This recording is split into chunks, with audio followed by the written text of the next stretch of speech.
So this is the second half of that session from the 6th of March, where I'm going to tackle a roof problem.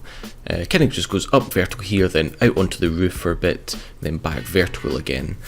And yeah, it's been a while since I did a roof problem.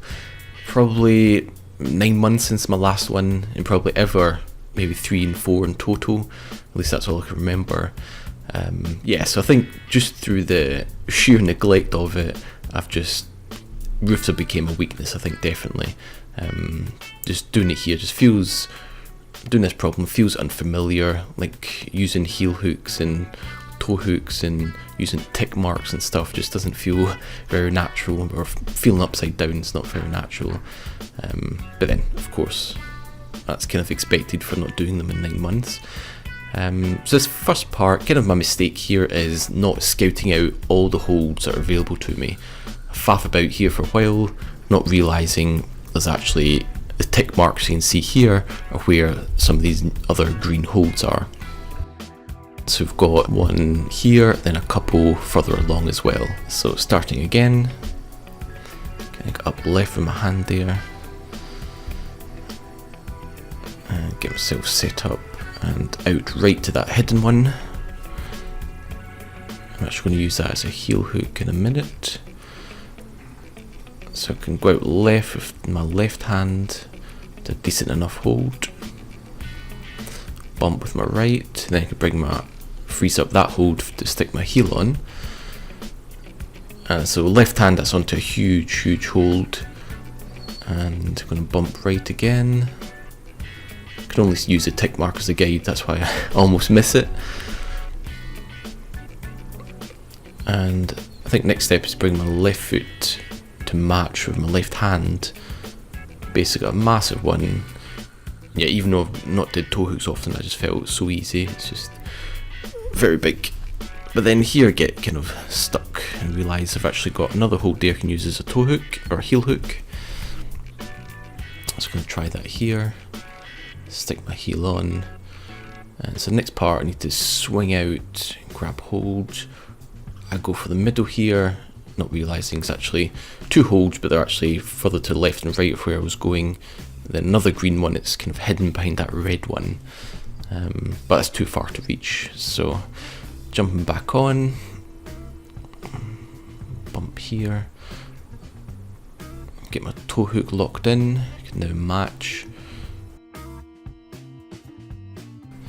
So now I can push with the right foot, and hopefully I can get it this time.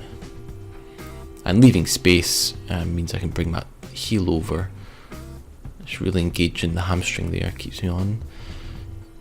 And then from here, yeah, a bit annoyed I have to cut loose. There is a hold further up left, but it just seems a bit far. So yeah, that was kind of the end of that session. And there's me, I think 2 days later, I think now the 8th of March, and I've actually looked back at the footage just to see where I can improve or kind of just work out a beta that's going to work. And what I realised is I do have to cut loose at that point, or at least I couldn't imagine any kind of solution that works with me keeping my feet on at all times. It didn't seem possible. So here we go, kind of halfway through the problem. Gonna match here, bring my right foot down, just give a bit of thrust, so I can push out, and bring my heel over hopefully. Then I'm going to match this time with my left hand, kind of ignoring that hold on the right there, use that later. As I need to go up left a little bit to be on that red hold. Yeah, it's too far I think to keep any of my feet on, so I need to cut loose there and bring this up as a heel. And then I just need to really pull with my hamstring, get my body up as high as possible to reach the next one, and then pop off. So looking at that heel, what happens as I come up in slow motion, just as I bring my right hand over, it kind of pushes my body or my leg out a little bit to the right, and then it kind of just comes off the edge of that hold and loses all friction in a fall. So try again, cut loose, try and use that momentum to bring my heel up. Can maybe do that one swing sooner, I don't know. So try again, this time I try a bit more static, kind of get myself locked in position, then go with my arm, but yeah, basically same issue, pop off.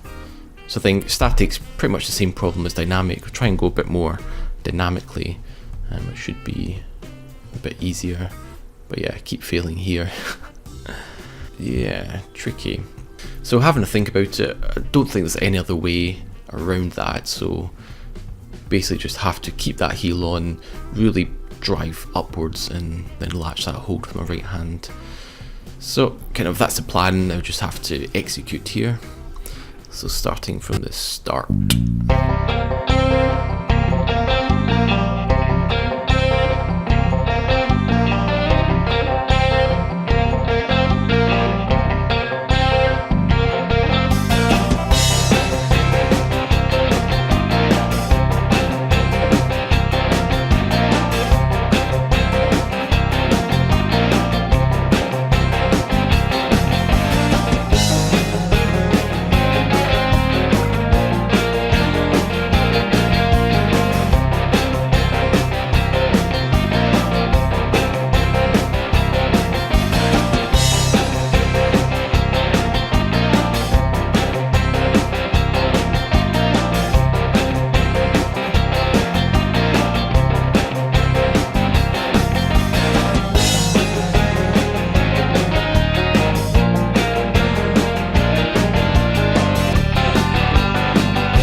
But that was pretty much a limit job, so close to falling off basically, but yeah, I managed to do that roof problem, first one in ages.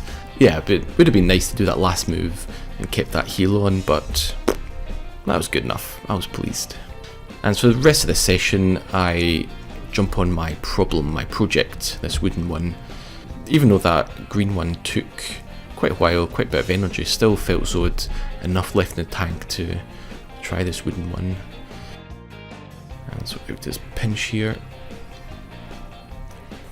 This is probably the hardest move, individual move at least, where you have to match with that left hand. Just your weight's going out to the right and it's a tough one to hold. I think this one, just need to control that swing before going up. Left foot on, then a match here. Need to go up left, it's a little moon shaped one. And just not enough in the tank there. So try again from the start, give it a 5 minute, 10 minute break, come up here and then bump again, trying to go as fast as possible here, and I rush this part. Yeah, slip off there just because I didn't wait for that momentum to settle, and that hold isn't good enough, so kind of just came off with my momentum. Yep, so that was my session over. Good that I was back on doing these roof problems. I think I'll do more going forward. I'm going to try and do them maybe once every couple of sessions at least. Just, get used to it again, make sure it doesn't stay a weakness basically. Thanks for watching.